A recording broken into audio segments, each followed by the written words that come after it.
조인섭 변호사의 상담소.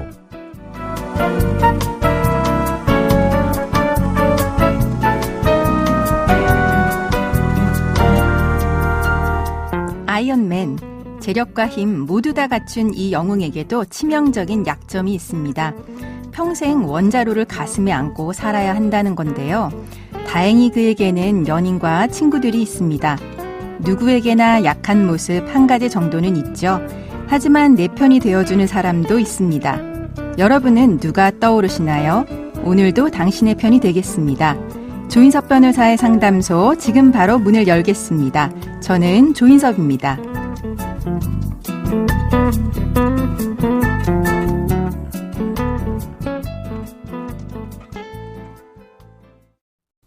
당신을 위한 로하우스 조담소 유혜진 변호사와 함께합니다. 안녕하세요. 안녕하세요. 법무법인 신세계로의 유혜진 변호사입니다. 오늘은 어떤 고민이 기다리고 있는지 먼저 사연부터 알아보겠습니다.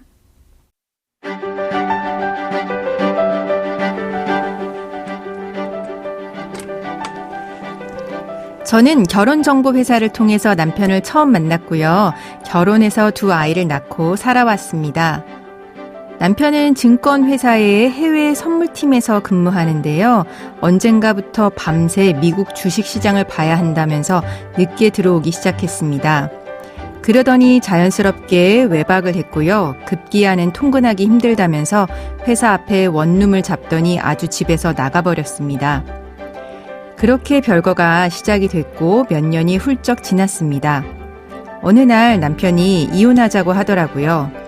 저는 그럴 수 없다고 말했고 법원에서도 제 손을 들어줬습니다. 남편에게 혼인관계 파탄에 주된 책임이 있다면서 이혼 청구를 기각한 거죠. 하지만 저한테는 여전히 남은 과제가 있었습니다. 바로 생활비였습니다. 사실 저는 첫 아이를 낳은 이후로 전업주부로 살아왔습니다. 10년 가까이 육아와 살림에만 전념해 왔기 때문에 당장 아이들과 먹고 살 길이 막막했습니다. 그런데 남편은 이런 상황을 뻔히 알면서 나 몰라라 했고요. 저는 남편에게 부양료 지급을 구하는 소송을 제기했고 당연히 승소해서 한 달에 300만 원씩 받게 됐습니다. 그런데 얼마 후 남편이 또다시 이혼 소송을 제기했습니다. 그쯤 되자 저도 혼인관계를 유지하는 게 무슨 소용인가 싶었습니다. 그래서 반소를 제기했는데요. 남편은 제가 반소를 제기하였으니 부양료를 지급할 의무가 없다라고 하면서 앞으로 한 푼도 안 주겠다고 하더라고요. 아직 완전히 이혼한 것도 아닌데 부양료를 받을 수 없다니 너무 황당합니다. 저는 이대로 손을 놓고 있을 수밖에 없는 건가요?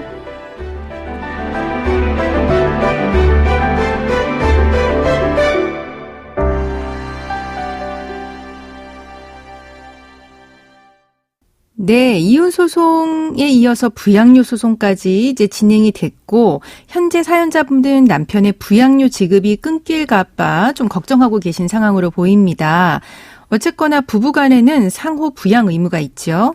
네, 부부 사이에는 상호 부양의 의무가 있고 우리나라 민법 제826조 제1항에서 규정하고 있습니다. 또한 우리나라 법원은 부부간 상호 부양 의무를 혼인관계의 본질적 의무로서 부양을 받을 자의 생활을 부양 의무자의 생활과 같은 정도로 보장하여 부부 공동생활의 유지를 가능하게 하는 것을 내용으로 하는 제1차 부양 의무로 보고 있습니다. 네, 그러니까 부부 간에는 동일한 생활 수준을 유지할 수 있을 정도로 부양해야 한다 이런 의미네요. 네, 그렇습니다. 이에 따라 부부 사이의 부양료 액수는 당사자 쌍방의 재산 상태와 수입액, 생활 정도 및 경제적 능력, 사회적 지위 등에 따라 부양에 필요한 정도, 그에 따른 부양 의무의 이행 정도, 혼인 생활 파탄의 경위와 정도 등을 종합적으로 고려하여 판단하는 것이 일반적입니다. 네, 그런데 이제 지금 사연 같은 경우는 사연자분이 남편과 별거 생활을 한 지는 좀 오래되신 것 같습니다. 이렇게 오랜 기간 별거 했다라고 하더라도 그 과정에도 부양 의무 지켜야 하는 걸까요? 부부가 별거하는 경우라고 할지라도 혼인관계가 해소되지 아니하는 한 원칙적으로 부부 사이에는 상호 부양의 의무가 있습니다. 네. 그뿐만 아니라 사연자분 남편의 경우에는 선행 부양료 소송에서 사연자분에 대한 부양 의무가 인정되어서 300만 원의 부양료를 지급하도록 되어 있었죠. 네, 그렇죠. 따라서 남편에게는 부양료 지급 의무가 있습니다. 네, 그럼 그렇게 남편의 부양료 지급 심판이 확정이 됐습니다. 하지만 이후에 남편이 다시 이혼 소송을 제기를 했고 또 사연자분도 나도 이혼하겠다라고 하면서 반소를 제기했어요. 어떻게 보면 사실상 혼인관계에 파탄이 된 거라고 볼 수도 있는데 이런 경우에도 부양료 지급해야 할까요?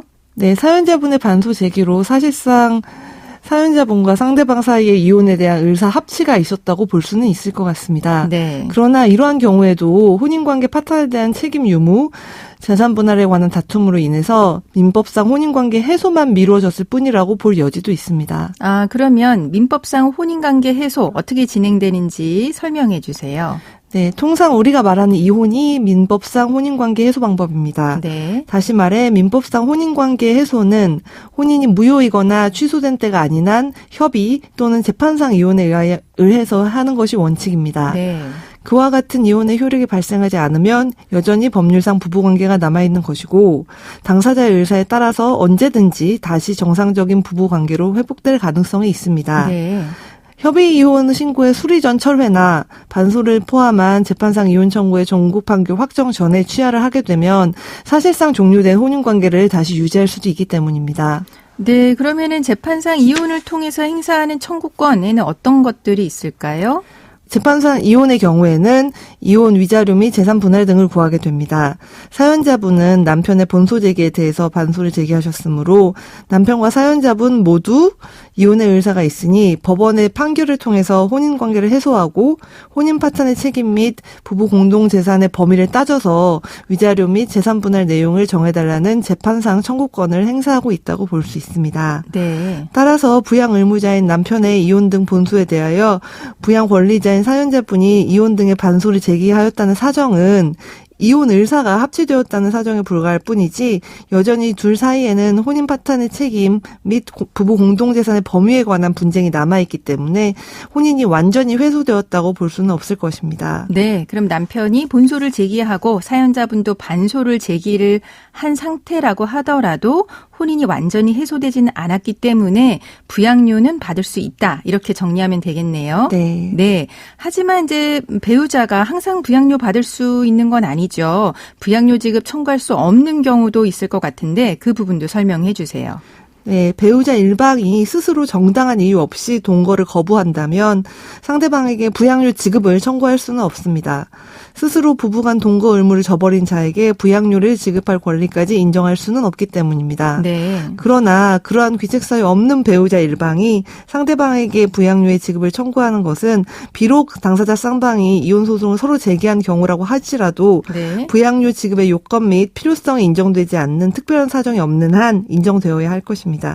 사연자분의 경우에는 스스로 정당한 이유 없이 동거를 거부한 경우에 해당하지 않기 때문에 부양료 지급을 청구할 수 있습니다. 네, 그러면은 사연자분 같은 경우는 예외 사유에도 해당하진 않아서 남편의 부양료 지급 의무는 계속되는 것으로 봐도 될까요? 네, 부부간 부양 의무는 부양받을 자, 즉 사연자분의 생활을 부양 의무자, 즉 남편과 같은 정도로 보장하고자 하는 데에 그 의미가 있습니다. 그렇다면 부부가 동거하면서 정상적인 부부관계를 유지하는 경우보다는 부부가 어떤 이유에서든지 별거하여 배우자 일방이 상대방에 대하여 부양 의무를 이행할 필요성이 있는 경우에 부양 의무가 더 큰 의미가 있다고 볼 수 있습니다. 네. 또한 재산 분할에 따른 권리는 이혼의 확정을 전제로 발생하는 것이기 때문에 이혼이 확정되기 전까지의 부양적 요소는 별도의 부양료 심판 등에서 고려될 필요가 있고 특히 부양이 필요한 배우자가 소득이 없는 경우에는 더욱 그러합니다. 따라서 사연자분의 경우에는 남편의 부양 의무가 존속한다고 볼 수 있습니다. 그러면 이러한 남편의 부양 의무는 언제 소멸하게 될까요?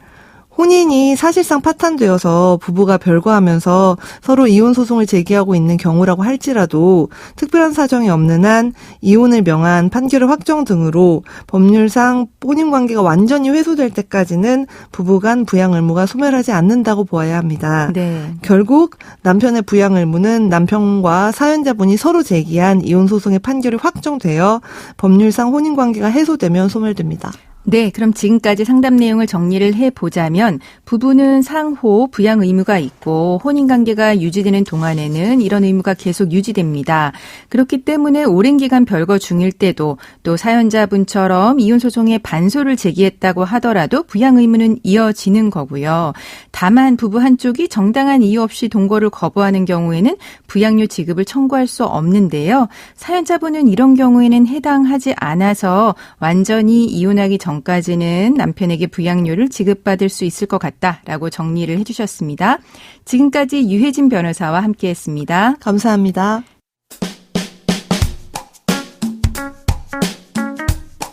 알아두면 쓸데있는 법률 이야기 알쓸법 시간입니다. 고사리나물 좋아하세요? 수입한 고사리는 부가가치세가 면제됩니다. 데친 고사리 역시 마찬가지죠. 그렇다면 삶은 고사리는 어떨까요?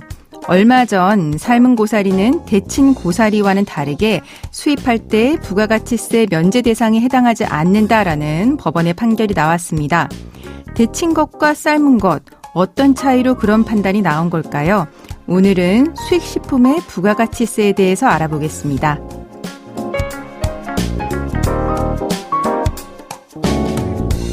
A씨는 2014년경 중국에서 고사리 1,200여 톤을 수입하면서 품명을 데친 고사리로 수입 신고해서 부가가치세 면세 혜택을 받았습니다. 부가가치세법은 가공되지 않은 식료품 중에서 대통령령으로 정하는 품목의 수입에 대해서 부가가치세 면제를 하고 있는데요. 데친 채소류의 경우 본래의 성질이 변하지 않은 정도의 1차 가공이라고 봐서 부가가치세 면세 대상이고요. 또 판매를 위한 포장이 아니라 단순히 운반 편의를 위해서 일시적으로 포장한 경우에도 면세 대상이 됩니다. 그런데 서울세관은 A씨가 수입한 물품이 데친 고사리가 아니라 삶은 고사리에 해당하고 1, 2kg 단위로 소포장해서 판매하고 있기 때문에 부가가치세 면제 요건을 갖추지 못했다라고 하면서 부가가치세 2억 4,219만 원과 가산세 2천여만 원을 부과했습니다. 여기에 대해서 A씨는 데친 고사리랑 삶은 고사리를 구분하는 특별한 기준이 없는데 삶은 고사리로 판단을 했고 또 단순히 운송의 편의를 위해서 포장한 것이지 소매 판매할 목적으로 포장한 것이 아닌데 부가가치세를 부과했다라고 하면서 행정소송을 제기했는데요.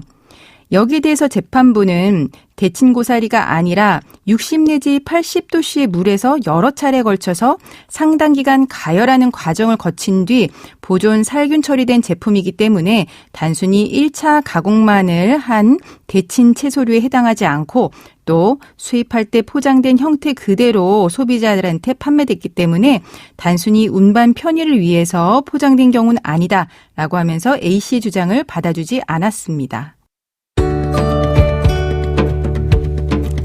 조인섭 변호사의 상담소 조담소는 언제나 당신과 함께합니다. 끝곡으로 산울림의 내게 사랑은 너무 써 들려드리면서 저는 이만 인사드립니다. 지금까지 로이어 조인섭이었습니다.